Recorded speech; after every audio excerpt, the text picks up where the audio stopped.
এই যে বিজ্ঞানের আবিষ্কার হচ্ছে, বিজ্ঞানের আবিষ্কার যত বাড়বে কোরআন বোঝা তত সহজ হবে। সুবহানাল্লাহ। নবীজি কোরআন তেলাওয়াত করছেন আর অমুসলিমরা ইসলাম কবুল করে চলছে। কাফেরেরা সচেতন হয়ে গেল, আমাদের লোকগুলি তো আর ধরে রাখতে পারবো না, সব তো মোহাম্মদ সাল্লাল্লাহু আলাইহি সাল্লামের পিছনে লাইন লাগাইছে। তখন তারা হযরত ওমরকে লাগিয়ে দিল যে এই লোকটাকে যেখানে পাওয়া যায় সেখানে মারো। হযরত ওমর রাদিয়াল্লাহু তাআলা আনহু তখন জাহিল, তিনি কাফের ছিলেন, মারার জন্য নেমে গেলেন। কোথায় পাওয়া যায় খুঁজতে খুঁজতে জানা গেল যে তিনি মসজিদে হারামে নামাজ পড়ছেন।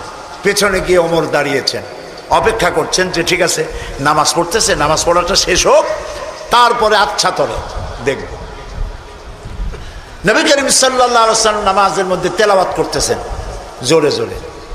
এখন আপনারা বুঝুন, এ কোরআন শরীফ হচ্ছে আল্লাহ, তেলাওয়াত করছেন যার উপরে নাজিল হয়েছে তিনি।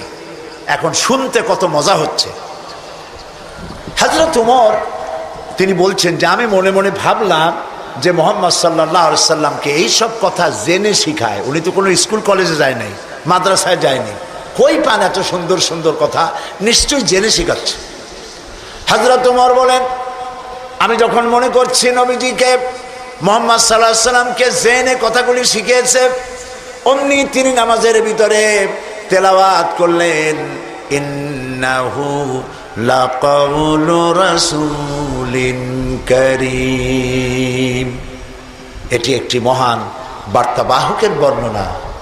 হযরত ওমর চিন্তা করলেন সর্বনাশ, আমি মনে মনে চিন্তা করছি জেনের কথা, আর উনি জবাবে বললেন না জেনের কথা না, এটা সম্মানিত বার্তাবাহক তিনি বর্ণনা করেছেন। হযরত ওমর বলেন আমি মনে মনে ভাবলাম জেন যদি না শিখিয়ে থাকে তাহলে তলে তলে কোন ফাঁকে যেন মুহাম্মদ সাল্লাল্লাহু আলাইহি সাল্লাম কবি হয়ে গেছেন, কারণ এত সুন্দর মিলিয়ে মিলিয়ে কথা তো আর শুনি নাই কখনো। হযরত ওমর বলেন আমি যখন ভাবলাম তিনি কবি হয়ে গেছেন, অমনি তিনি নামাজের ভিতরে আমার এ কথার প্রতিবাদ করলেন। তিনি পড়লেন ওয়ামা হুয়া বিকাউলি শাইরিন কালিলাম মা তুমিনুন। না না না, এটা কোনো কবির কথা নয়, তোমরা খুব কমই বিশ্বাস স্থাপন করো। হযরত ওমর বলছেন কি সাংঘাতিক কথা। চিন্তা করলাম জেনের কথা কয় না, জেনের কথা না, চিন্তা করলাম কবির কথা মনে মনে, আর উনি প্রকাশ্যে জবাব দিচ্ছেন যে কবির কথা না। তাহলে তো শুধু কবি, উনি কবি হন নাই, উনি গণকও হয়েছে, তা না হলে আমার মনের কথা বোঝে কেমনে? হযরত ওমর বলেন আমি যখন মনে মনে চিন্তা করলাম তিনি গণক হয়েছেন, অমনি নামাজের ভিতরে তিনি আমার এই কথারও জবাব দিয়ে দিলেন। তিনি পড়লেন ওয়ালা বিকাউলি কাহিনিন কালিলাম মা তাযাক্কারুন। না, এটা কোনো গণকের কথা নয়। সুবহানাল্লাহ। তোমরা খুব কমই উপদেশ গ্রহণ করে থাকো। হযরত ওমর বলছেন এবার আমার পায়ের তলা থেকে যেন মাটি খসে যাচ্ছে। কি আশ্চর্য কথা, যা মনে চিন্তা করি তার জবাব আসে নামাজ থেকে। এটা জেনের কথা না, এটা কবির কথা না, এটা গণকের কথা না, তবে এটা কি? বিরাট এক জিজ্ঞাসাবোধক চিহ্ন আমার সামনে ঘুরপাক খাচ্ছে, তবে এটা কি? হযরত ওমর বলেন আমি যখনই চিন্তা করলাম তবে এটা কি, অমনি রাসূল নামাজের ভিতরে আমার সে কথার জবাব দিয়ে দিলেন। তিনি পড়লেন তানজিলুম মির রাব্বিল আলামিন। এটি হচ্ছে আল্লাহ রাব্বুল আলামিনের নাজিলকৃত কিতাব। হযরত ওমর বলছেন আমার মনে হচ্ছিল যেন ইসলাম তার সব শক্তি নিয়ে তার শেকড় শুদ্ধ আমার কলিজার মধ্যে গেড়ে বসতেছে। কোরআন এক বৈপ্লবিক পরিবর্তন এনেছিল তদানীন্তন সমাজের মধ্যে। যারা চোর ছিল, ডাকাত ছিল, রাসূলুল্লাহ মেসমেরিজম করেন নাই, জাতিকে হিপনোটাইজ করেননি। গোটা জাতি চোর, ডাকাত, জেনাকার, বদমাশ, সন্ত্রাসী, সুদখোর, গোটা জাতির মধ্যে একটি বিরাট পরিবর্তন এসে গেল। যারা ছিল চোর, যারা ছিল ডাকাত, তারা মানুষের সম্পদের পাহারাদার হয়ে গেল। সুবহানাল্লাহ বলবেন না? যারা নারীর সতীত্বের জম ছিল তারা নারীর সতীত্বের সংরক্ষণকারী হয়ে গেল। যারা যারা সুদভিত্তিক অর্থনীতি দিয়ে গোটা সমাজের সম্পদকে কক্ষিগত করেছিল, তারা কোরআনের সংস্পর্শে এসে সারা জীবনের সঞ্চিত সব সম্পদ অবারিত উন্মুক্ত হস্তে গরিব জনসাধারণের জন্য দুহাতে বিলায় দিতে লাগলো। এই যে বিরাট পরিবর্তন আসলো, সেই পরিবর্তন আনার পেছনে কাজ করেছে যে কিতাবখানা, সেই কিতাবের নাম কোরআন। বলেন জোরে, কোরআন। এই কোরআন শরীফকে আল্লাহ তাআলা হেফাজত করার দায়িত্ব নিয়েছেন। বেদ বলেন, বাইবেল বলেন, সমস্ত ধর্মীয় পুস্তকগুলি উল্টাপাল্টা হয়ে গিয়েছে, কোনোটার অরিজিনালিটি নাই। আপনি চ্যালেঞ্জ করতে পারেন বুক ফুলাইয়া, বর্তমান বিশ্বে খ্রিস্টানদের কাছে যে বাইবেল আছে, লুক, যোহন, মার্ক, মথি, scripture, New Testament, Old Testament বলতে যা কিছু বুঝায়, ওদের কাছে আল্লাহর কিতাব বলে তারা যে দাবি করে, চ্যালেঞ্জ হয়েছে বর্তমান যুগে খ্রিস্টানদের কাছে যে বাইবেল আছে এর মধ্যে একটি ওয়ার্ডও আল্লাহর নয়, সব তাদের বানানো। এই চ্যালেঞ্জের মোকাবেলা খ্রিস্টান জগৎ করতে পারে নাই। কিন্তু কোরআন শরীফ সম্পর্কে এই কথা কেউ বলতে পারবে না যে একটি অক্ষরও মানুষের তৈরি করা। সুবহানাল্লাহ। এটিকে হেফাজত করেছেন কে? আল্লাহ রাব্বুল আলামিন বলেন, ইন্না নাহনু নাযালনা যিকরা ওয়া ইন্না লাহু লাহাফিজুন। কোরআন নাজিল করেছি আমি, আর সংরক্ষণের দায়িত্ব আমি আল্লাহ আমার নিজ হাতে গ্রহণ করেছি। সুবহানাল্লাহ। কোরআন হেফাজতের ব্যবস্থা দেখুন, আল্লাহ তাআলা কোরআন হেফাজত করেছেন। সিন্ধুকের ভিতরে কলেন নাই, তাহলে পোকামাকড়ে খাইতে পারতো, নষ্ট করে ফেলতে পারতো। ব্যাংকের লকারে রাখেন নাই, লোহার সিন্ধুকে রাখলে এটা ড্যাম হতে পারতো, এটা ফাঙ্গাস পড়তে পারতো, এটা নষ্ট হয়ে যেতে পারতো। আল্লাহ তাআলা হেফাজতের এমন ব্যবস্থা করলেন যা পৃথিবীর কোনো জাতির ধর্মীয় গ্রন্থকে হেফাজতের এই ব্যবস্থা নাই। সেটা কি? সেটা হলো আলমারিতে নয়, সিন্ধুকে নয়, ব্যাংকের লকারে নয়, মানুষের মেমোরির ভিতরে, কলিজার মধ্যে, ব্রেনের মধ্যে আল্লাহ পাক কোরআনকে হেফাজত করে দিয়েছেন। এমন জায়গায় রেখেছেন যেখান থেকে ফাঙ্গাস পড়ার অথবা পোকামাকড় ঢুকে, তেলাপোকা, উই পোকা, সার পোকা ঢুকে নষ্ট করবে এমন কোনো সম্ভাবনা নাই। চুরি হবে, ডাকাতি হবে, পরিবর্তন হবে এমন কোনো সুযোগ নাই। কোরআন মানুষকে মুখস্থ করা আল্লাহ সহজ করেছেন। সুবহানাল্লাহ। সূরা কামার, সূরা কামারের মধ্যে আল্লাহ রাব্বুল আলামিন 4 বার বলেছেন, ওয়ালাকাদ ইয়াসসারনাল কুরআনা লিযিকর ফাহাল মিন মুদ্দাকির। অবশ্যই কোরআন মুখস্থ করার জন্য আর বোঝার জন্য আমি আল্লাহ মানুষের কাছে সহজ করে দিয়েছি। সুবহানাল্লাহ। মানুষ এখন মুখস্থ করতেছে। কোরআন যারা মুখস্থ করছে তাদের সংখ্যা, এক জরিপে জানা গেছে সারা পৃথিবীতে কোরআন যারা মুখস্থ করেছে তাদের সংখ্যা 5 কোটি ছাড়াই গেছে। ময়মনসিংহে হাফেজ নাই, আছে সর্বত্র। সেবার লন্ডনে এক মাদ্রাসায় আমাকে দাওয়াত করা হলো, হেফজখানা। যারা মুখস্থ করেছে কোরআন তাদের মাথায় পাগড়ি পরাবার জন্য। এখন মাদ্রাসা মুখস্থ করা, কোরআন মুখস্থ করার মাদ্রাসা লন্ডনে হয়েছে। আলহামদুলিল্লাহ। কোন ইসলাম ডুবাই দেবো, মিটাই দেবো, যতই চিল্লা, এটা বন্ধ করার ক্ষমতা পৃথিবীর কোনো মানুষের নাই। এটা বন্ধ করার ক্ষমতা বুশের নাই, বুশের বাবেরও নাই। সুবহানাল্লাহ বলে। প্রিয় ভাই সব, সেই ইংল্যান্ড আজ আর নাই যে ইংল্যান্ডে এখন থেকে 150 বছর আগে মাত্র একটা মসজিদ ছিল। সেই ইংল্যান্ডে এখন মসজিদের সংখ্যা 8000 ছাড়াই গেছে। কেমনে বন্ধ করবা ইসলাম? ফেরাউন যত চেষ্টা করছে মুসারে আসতে দেবে না। আল্লাহ মুসা আলাইহিস সালাম নিয়ে ফেরাউনের ঘরেই লালন পালন করছে, ঠিক কিনা?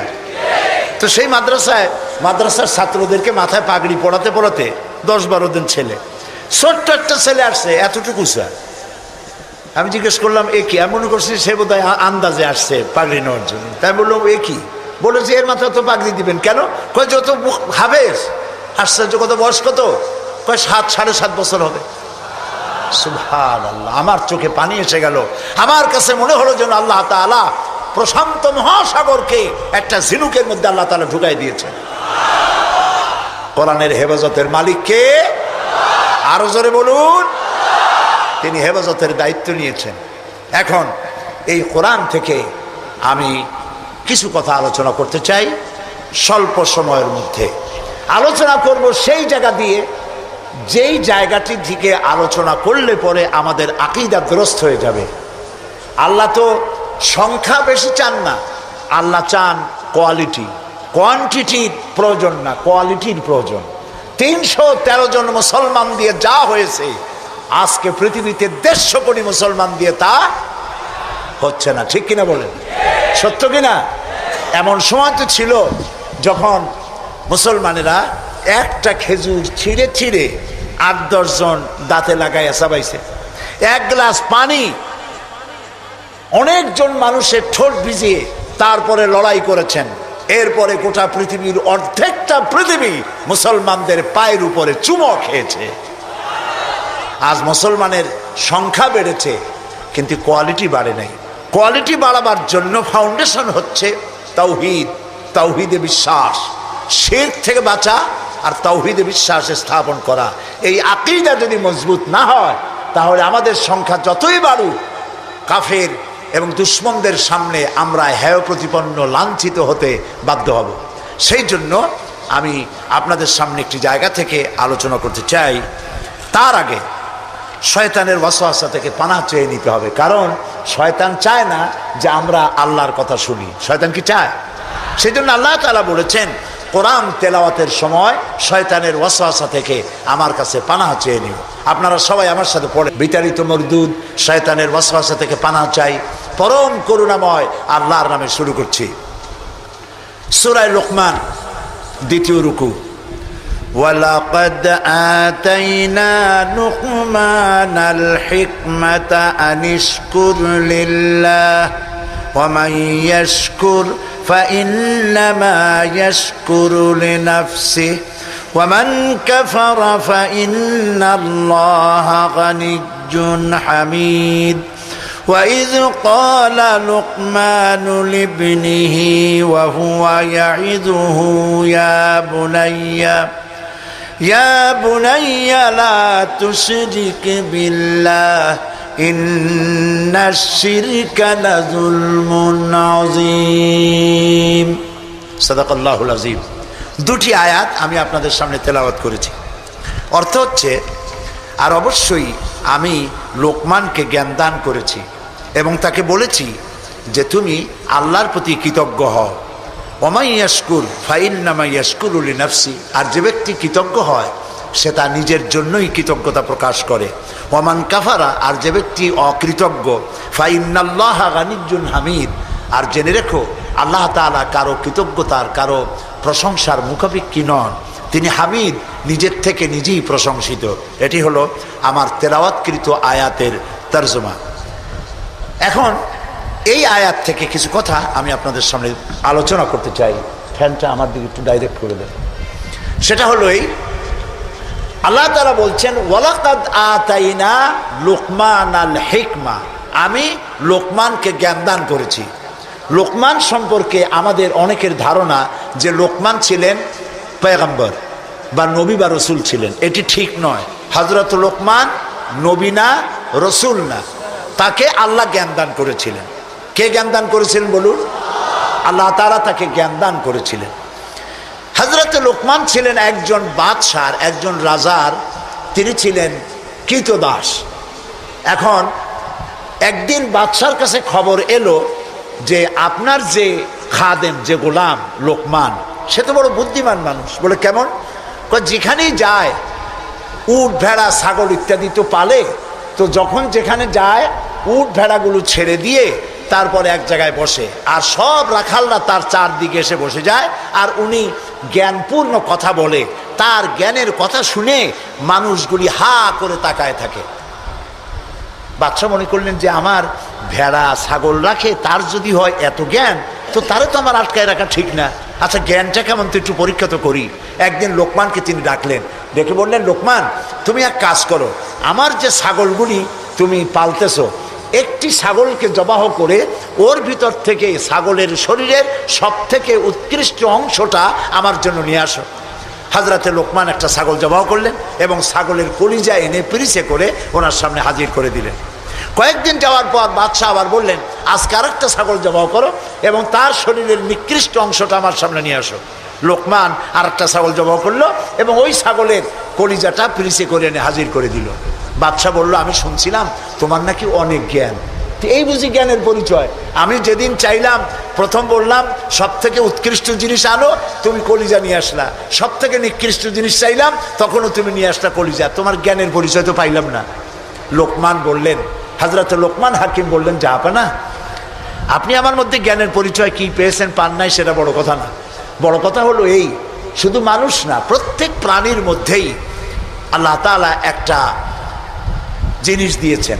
সেই জিনিসটা যদি ভালো হয় তাহলে প্রাণীটা ভালো। অর্থাৎ মানুষের মধ্যে, প্রাণীর মধ্যে ভালো যদি কোনো জিনিস থাকে তার নাম দিল, তার নাম কলিজা। আর খারাপ যদি কোনো জিনিস থাকে তার নাম দিল, তার নাম কলিজা। এখন লক্ষ্য করুন, লোকমান যে কথা বললেন 1000 বছর আগে, নবী করিম সাল্লাল্লাহু আলাইহি সাল্লাম 1000 বছর পরে পৃথিবীতে এসে সেই একই কথাই বললেন। একই কথাই বললেন। রাসূল কি বললেন? আল্লাহর নবী বললেন, ইন্না ফিল জাসাদে মুদগাতান, মানুষের শরীরের মধ্যে এক টুকরা গোশত আছে। গোশত টুকরা ভালো, গোটা শরীর ভালো। গোশত টুকরা খারাপ, গোটা শরীর খারাপ। আলা ওয়াহিয়াল কালব, সেটা হলো হৃৎপিণ্ড, সেটা হলো কলিজা। তাহলে লোকমান যে জ্ঞান পাইছিলেন, যে জ্ঞানের দ্বারা তিনি এই কথা বললেন, সেই জ্ঞানটা কার ছিল? বলেন কার? আর রাসূল যে জ্ঞান পেয়েছিলেন সেই জ্ঞানটা কার? কাজী আল্লাহর পক্ষ থেকে যে জ্ঞান আসে সেই জ্ঞানের কথা একরকম হয়, কিন্তু বুদ্ধিজীবী, দার্শনিক, তাদের কথা এক হয় না, বিজ্ঞানীদের কথাও এক হয় না। বিজ্ঞানের তো একটা থিওরি এরকম আছে যে বিজ্ঞানের কোনো থিওরি ফাইনাল নয়। বুদ্ধিজীবীদের কথাই ধরুন, কার্ল মার্কস বলেছেন মানুষ পেট সর্বস্ব জীব। আলফ্রেড বলেছেন মানুষ সেক্স সর্বস্ব জীব। আবার ডারউইন এসে বললেন, এগুলি তোমরা যা বলো একটাও ঠিক না, মানুষ মোটে মানুষই না। বলে মানুষ কি? মানুষ হলো বান্দর। তো চিন্তাবিদ, বুদ্ধিজীবী, দার্শনিক, তাদের কথায় মিল নাই, নবীদের কথায় মিল আছে না নাই? বলেন, জোরে বলেন, আছে না নাই? আপনি কি এইরকম একজন দুইজন নবীর খবর জানেন? এক নবী বলেছে আল্লাহ এক, আর একজন বলেছেন বেশি হইতে পারে, নাউজুবিল্লাহ। শুনেছেন এরকম? একজন বলেছে মৃত্যুর পরে আরেকটা জীবন আছে, কবর আছে, হাসর আছে, বিচার আছে, সিরাত আছে, মিজান আছে, বেহেশত আছে, দোজখ আছে। আর এক নবী বলছেন নাও থাকতে পারে। এরকম হয়েছে? হয় নাই। আদম আলাইহিস সালাম থেকে মুহাম্মদ সাল্লাল্লাহু আলাইহি সাল্লাম পর্যন্ত সমস্ত নবীদের কথা কয় রকম? স্লোগান কয়টা? সব নবীদের স্লোগান একটি, আর তাদের সবার কথা এক। কারণ তাদের কাছে যে কথা এসেছে একটি অফিস থেকে এসেছে। অফিসটা কার? চিল্লায় বলুন। সমস্ত নবীদের স্লোগান এক ছিল। আদম আলাইহিস সালাম থেকে শুরু করে বিশ্ব নবী মুহাম্মদ রাসূলুল্লাহ সাল্লাল্লাহু আলাইহি ওয়াসাল্লাম পর্যন্ত সব নবীদের স্লোগান ছিল লা ইলাহা ইল্লাল্লাহ, লা ইলাহা, লা ইলাহা ইল্লাল্লাহু মুহাম্মাদুর রাসূলুল্লাহ। সুতরাং দেখা গেল আল্লাহ রাব্বুল আলামিনের থেকে জ্ঞান যারা পায় তাদের কথার মধ্যে কোনো বৈপরীত্য হয় না। হযরতে লোকমান বললেন, এই যে কলিজার কথা, দিল, কালব, হার্ট, এটা ভালো, সব শরীর ভালো। এটা খারাপ, সব খারাপ। মন যদি ভালো হয় হাত ভালো কাজ করবে। বলেন ঠিক কিনা? হাত ওজনে কম দেবে না। মন ভালো, ওজনে কম দেবে না। হাত খাদ্যে ভেজাল দেবে না, জমিনের আইল ঠেলবে না, পরনারী স্পর্শ করবে না। সুবহানাল্লাহ বলেন।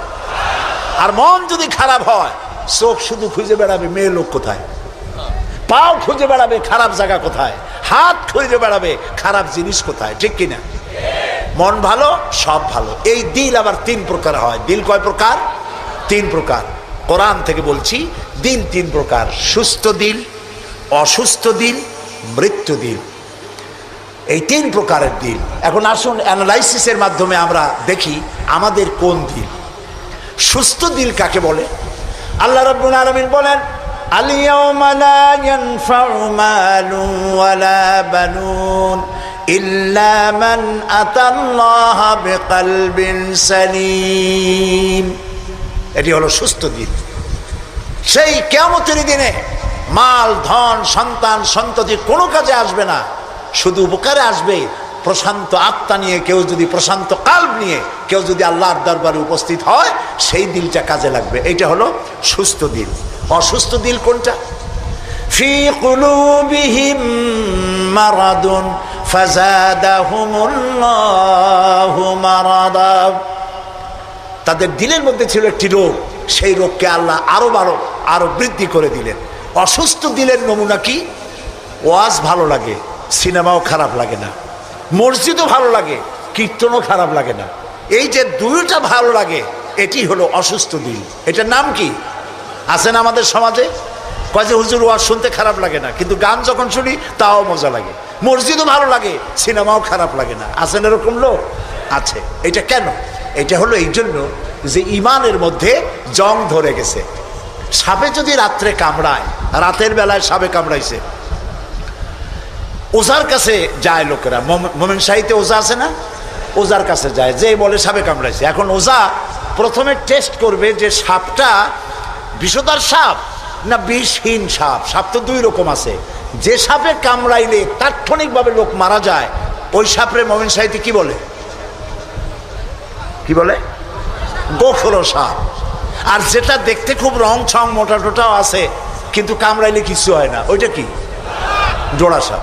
এখন জোড়া সাপ না গোখরো সাপ কামড়াইলো কোনটায় দেখে তো নাই। এটা বোঝার জন্য ওঝা করে কি, সাপে দংশিত ব্যক্তির জিহ্বায় উপরে লবণ এবং ঝালওয়ালা মরিচ এগুলো দিয়ে দেয় জিহ্বার মধ্যে। যদি সে বলে পানি পানি লাগে, যত মরিচ দেয় তত কয় পানি পানি লাগে, তাহলে বুঝতে হবে বিষধর সাপে দংশন করেছে। আর যদি সে বলে যে ঝাল লাগতেছে, লবণ লাগতেছে, তাহলে বুঝতে হবে যে জোড়া সাপে কি করছে? দংশন করেছে। এটি হলো সাপ যদি বিষধর হয়, তো বিষধর সাপের বিষে সর্বপ্রথম যে কাজটা করে সেটা হলো জিহ্বার স্বাদকে নষ্ট করে দেয়। মানুষের ইমানের জন্য সব থেকে বিষাক্ত সাপ হলো শয়তান। এ যখন মানুষকে ওয়াসওয়াসা দেয়, আর শয়তানের ওয়াসওয়াসা যখন মানুষ পড়ে যায়, তখন তার ইমানের স্বাদ নষ্ট হয়ে যায়। তখন সিনেমাও ভালো লাগে, মসজিদও ভালো লাগে, ওয়াজও ভালো লাগে, গানও ভালো লাগে। এটি হলো অসুস্থ দিল। এবার মৃত্যু দিল কি? মৃত্যু দিল সম্পর্কে আল্লাহ বলছেন,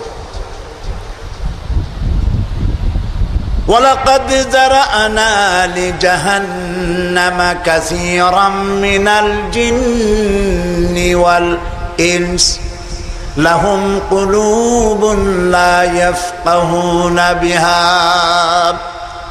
মানুষ আর জিনদের মধ্যে আল্লাহ তাআলা বলেন, আমি এক শ্রেণীর রেডিমেড জাহান্নামী তৈরি হয়েই আছে মানুষ এবং জিনের মধ্যে। ওরা কারা? লক্ষ্য করুন, মৃত্যু দিল কাদের? লাহুম কুলুবুন লা ইয়াফকাহুনা বিহা, যাদেরকে আমি হৃৎপিণ্ড দিয়েছি, বিবেক দিয়েছি, সব বোঝে, আমারে বোঝে না। আছেন এরকম কিছু বুদ্ধিজীবী? বলেন আছে না? কবি আছেন এমন কিছু, সাহিত্যিক আছেন এমন কিছু। নারীর সৌন্দর্য, নারীর রূপের সৌন্দর্যের ব্যাপারে কবিতা লিখতে লিখতে কলমের কালি শেষ হয়ে যায়, কিন্তু এই সৌন্দর্য কে দিলেন তারে চিনতেই পারল না। ফুলের ব্যাপারে গান লেখে, কবিতা লেখে, ফুলের রং, ফুলের গন্ধ। প্রজাপতি, প্রজাপতি কে এত সুন্দর করে, কোন শিল্পী তোমার ডানায় এত সুন্দর রং দিল, তার গান তৈরি করে, কিন্তু প্রজাপতির রং কে দিল আরে খুঁজে পায় না। তারপরে বলে কি? বলে যে সব বুঝেছি, শান্তিনিকেতন গিয়া পড়ে শুনিয়া, সাহিত্যের উপরে ডক্টরেট ডিগ্রি নিয়া কয় সব বুঝেছি। বলে বাবা কি বুঝেছো? কয় দেয়ার ইজ নো গড। সারা জীবন বসে বুঝলো যে প্রভু বলতে কেউ নাই, আল্লাহ বলতে কেউ নাই। বলে নাউযুবিল্লাহ। লাহুম কুলুবুন লা ইয়াফকাহুনা বিহা, সব বোঝে কিন্তু আল্লাহরে চেনে না। নিজের শরীরটা দেখে, আল্লাহরে খুঁজে পায় না। আহারে, তুমি তো তোমার শরীরটা দিয়েই আল্লাহরে চিনতে পারো। সুবহানাল্লাহ বলে। শরীরটা দিয়ে আল্লাহরে চেনা যায়। এই যে দুটো চোখ, এই চোখ দিয়ে সব সময় আমরা নেগেটিভ দেখি। সব সময় প্রতিটি চিত্র, প্রতিটি মুহূর্তে নেগেটিভকে পজিটিভ করে দেখায় কে? কে দেখায়? সুবহানাল্লাহ। এত সুন্দর দুটি চোখ আল্লাহ দিলেন, চোখের মধ্যে আল্লাহ আবার পানি দিয়ে দিলেন। পানি মানে কান্নার পানি না, এমনিই চোখে পানি আছে। আপনি চোখে পলক মারেন না, কথা না বললে বুঝি কি? এই যে পলক মারেন, এটা কি ইচ্ছে করে মারেন না অটোমেটিক হয়? অটোমেটিক হয়। ইচ্ছে করে মারলে ফটর ফটর করতো। আপনি নিজের অজান্তেই চোখগুলি পলক মারে কেন?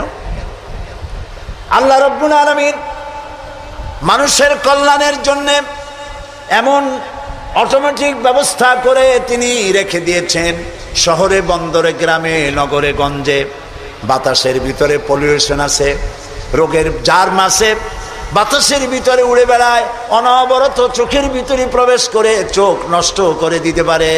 এই জন্য রব্বুল আলামিন চোখের ভিতরে পানি ধরনের এক রকম মেডিসিন রেখে দিয়েছেন।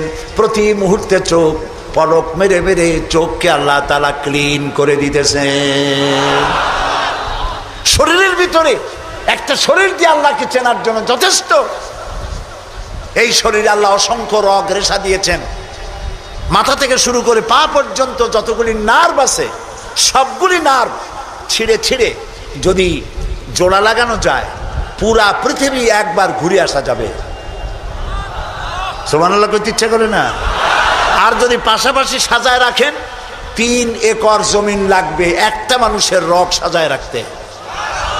এই রগগুলি দিয়ে আপনি আমি যা খাই, এটাকে বলা হয় কার্বোহাইড্রেট। চাউল জাতীয় খাদ্য, আটা জাতীয় খাদ্য, চিনি জাতীয় খাদ্য, আর ডাল জাতীয় খাদ্য। এই 4 প্রকারের খাদ্য হলো কার্বোহাইড্রেট। এগুলি মানুষে খাইলে পরে শরীরের ভিতরে এর থেকে রক্ত হয়, এর থেকে পেশাব পায়খানা হয়ে বর্জ্য বেরিয়ে যায়। আর যেটা রক্ত হয়, সেই রক্তটাকে গোটা শরীরে প্রবাহিত করে শরীরটাকে আল্লাহ উষ্ণ রাখেন। সেজন্য এত রগ রেশা দিয়েছেন। এখন এই রক্তগুলিকে মাথা থেকে শুরু করে পা পর্যন্ত পৌঁছে দেওয়ার জন্য আল্লাহ একটা জেনারেটর রেখে দিয়েছেন বুকের মধ্যে। কন্ত বুদ্ধি করে জেনারেটর নামটা কি? মাশাআল্লাহ, বুঝে ফেলেছেন। জেনারেটরের নাম হার্ট। সেটা অনবরত সিস্টোলিক অ্যান্ড ডায়াস্টোলিক এভাবে করে সম্প্রসারণ সংকোচন এরকম করতেছে। চিকিৎসা বিজ্ঞানীরা বলেছেন, মানুষকে মাথা থেকে শুরু করে কাটাকাটি করে সব বুঝেছি, কিন্তু হার্ট এরকম করে কেন, এর উৎস আজ পর্যন্ত পৃথিবী খুঁজে পায় না। এটি এভাবে করে করে রক্ত ছড়িয়ে দিচ্ছে। এখন দেখেন আল্লাহর খোঁজার ব্যবস্থা। মানুষ খাইয়া তারপরে হার্টের মধ্যে চর্বি গিয়ে জমে। হার্টের মধ্যে যে করোনারি আর্টারির মধ্যে গিয়ে চর্বি জমতে লাগলো। হঠাৎ করে রক্ত প্রবাহ যখন বন্ধ হতে থাকে, আর চলতে পারে না, তখন অ্যানজাইনা হয়, হার্টে বেদনা শুরু হয়। এই বেদনা শুরু হলে তাড়াতাড়ি ডাক্তার এনজিওগ্রাম করে তারপর দেখে কতটা নষ্ট হয়েছে। ওইটাকে যদি প্রয়োজন হয় রগ বদলাবার, তখন তাকে বাইপাস করা হয়। বাইপাস করে নতুন রগ লাগাতে হবে। এখন বলেন এই নতুন রগ কোথায়? গরুর রগ লাগাইলে হবে? বলেন, ছাগলের রগ? এখন আল্লাহ রব্বুল আলামিনকে চেনা সহজ। ওই রব্বুল আলামিন এমন সুন্দর ব্যবস্থা রেখেছেন, কারো যদি বাইপাস ওপেন হার্ট সার্জারি করার যদি প্রয়োজন হয়, রগের যদি 2-4টা রগ যদি লাগে, আল্লাহ রাব্বুল আলামিন মানুষের হাতের মধ্যে পায়ের মধ্যে স্পায়ার পার্টস কতগুলি রগ রেখে দিয়েছেন।